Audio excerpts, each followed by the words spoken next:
नमस्कार मैत्रिणींनो, धनत्रयोदशी निमित्त मी आज तुमच्यासाठी नवीन व्हिडिओ घेऊन येत आहे। धनत्रयोदशीला कोणकोणत्या देवतेंची पूजा करायची असते व ती कशी करायची असते जाणून घेऊया याची संपूर्ण माहिती। चला तर मग आपण व्हिडिओला सुरुवात करूया। धनत्रयोदशी तिथी ही आश्विन महिन्यातील 13व्या दिवशी ही आपण साजरी करत असतो। तर ह्या अशा धनत्रयोदशीला आपण प्रत्येक जण आपल्या आपल्या क्षमतेनुसार आपण बाजारातून काहीतरी नवीन वस्तूंची खरेदी करत असतो। श्रीमंत लोक सोन्या चांदीचे दागिने खरेदी करतात, तसेच काही लोक वाहन खरेदी करतात, तर काही लोक घर खरेदी करतात। तर धर्मग्रंथानुसार धनत्रयोदशी हा सण आपण वेगवेगळ्या देवतांची आपण पूजा करत असतो।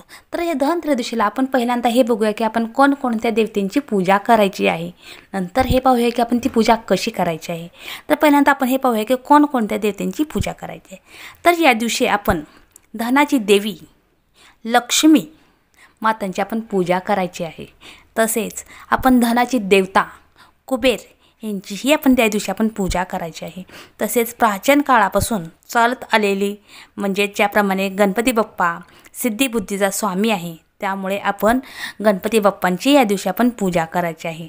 तसेच धनाचा स्वामी म्हणून कुबेर यांची आपण या दिवशी पूजा करणार आहे।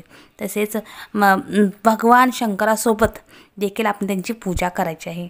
तसेच आयुर्वेदिकनुसार आपण धन्वंतरी या सुद्धा देवतेची आपण पूजा करणार आहे। तर अशा ह्या आपण धनत्रयोदशीला आपण लक्ष्मी माता धन्वंतरीची तसेच कुबेर देवता गणपती बाप्पा यांची आपण पूजा करणार आहे। तसेच धनत्रयोदशीला यमराजाची सुद्धा आपण पूजा करणार आहे। तर आता ही सर्व पूजा आपण कशी करायची आहे याची माहितीला आता आपण सुरुवात करूया। तर धनत्रयोदशीला मी पहिल्यांदा बघणार की यमराजाला आपण धनत्रयोदशीच्या दिवशी आपण पूजा करायची आहे। तर ती पूजा कशी करायची आहे याची माहिती पहिल्यांदा आता आपण घेऊया।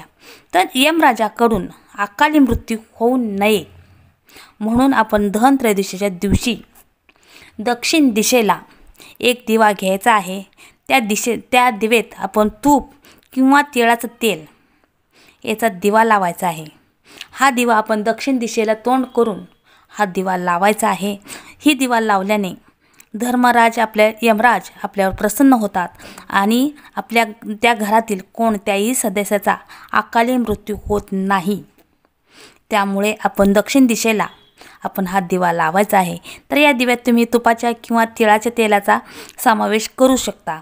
तसेच या दिव्यात काही पैसे टाकावेत। लक्षात ठेवा, दिव्याची वात ही चारमुखी म्हणजेच वेगवेगळ्या दिशेला असावी। चारही दिशेला हा दिवा आपण लावायचा आहे। त्याचे 4 आपण वाती करून हा दिवा लावायचा आहे। हा दिवा दक्षिण दिशेला मुख्य दरवाजाच्या हा दिवा लावायचा आहे। तर असा हा दिवा लावल्याने आपल्या घरातील कोणत्याही व्यक्तीचा अकाली मृत्यू होत नाही। 4 दिशेला जर तुम्हाला हा दिवा लावणे, जर 4 वात लावून हा दिवा जर लावणे तुम्हाला जमत नसेल, तर तुम्ही फक्त 1 वात लावून तो दिवा तुम्ही दक्षिण दिशेला, यमराजाची दिशा म्हणून दक्षिण दिशेला हा दिवा तुम्ही लावू शकता। अशा रीतीने तुम्ही यमराजाची आपण पूजा करायची आहे।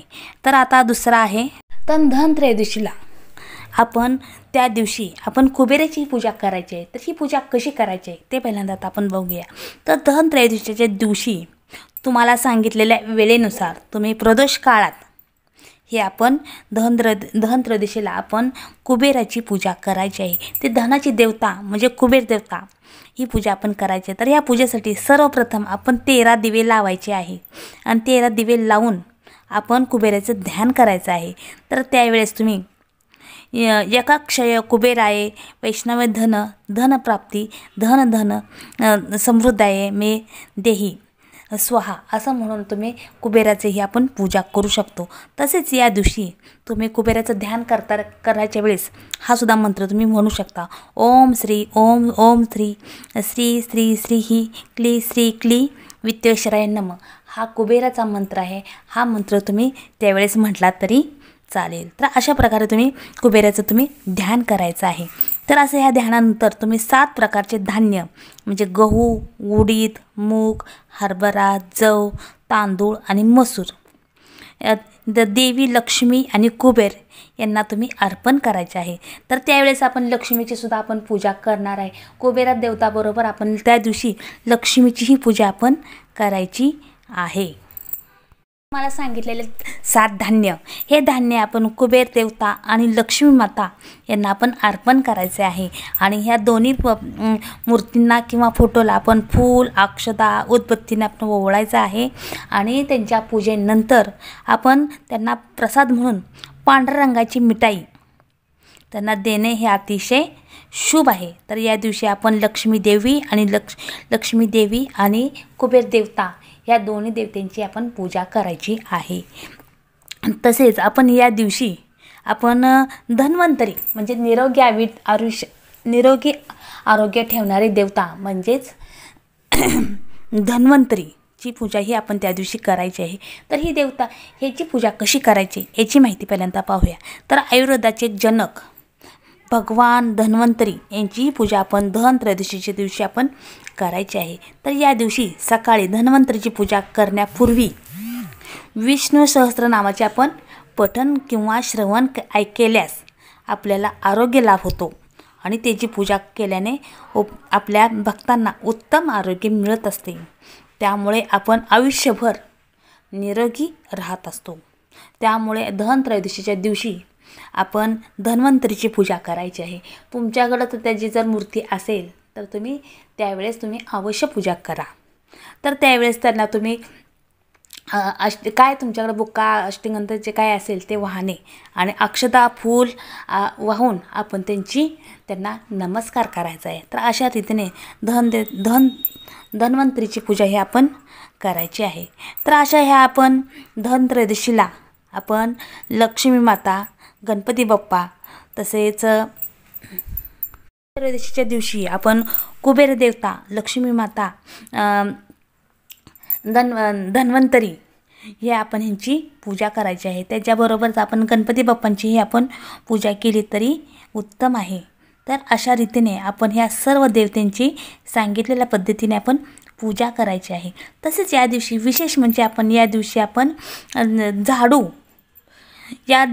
घरी आणून त्याचीही आपण पूजा करायची आहे।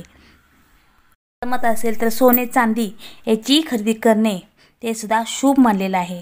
तसेच तुम्ही तांबे आणि पितळ ह्या वस्तूंची सुद्धा खरेदी करणे तेवढेच महत्त्वाचे आहे। तर अशा ह्या सांगितलेल्या सर्व देवतांची सांगितलेल्या पद्धतीने तुम्ही पूजा करा आणि सर्व देवतांचे भरभरून आशीर्वाद प्राप्त करून या। तर अशी माझी छोटीशी माहिती कशी वाटली ते कमेंट बॉक्समध्ये मला नक्की सांगा। असेच नवनवीन व्हिडिओ पाहण्यासाठी तुम्ही माझ्या चॅनलला सबस्क्राईब करा आणि व्हिडिओ लाईक करा। धन्यवाद धन्यवाद धन्यवाद।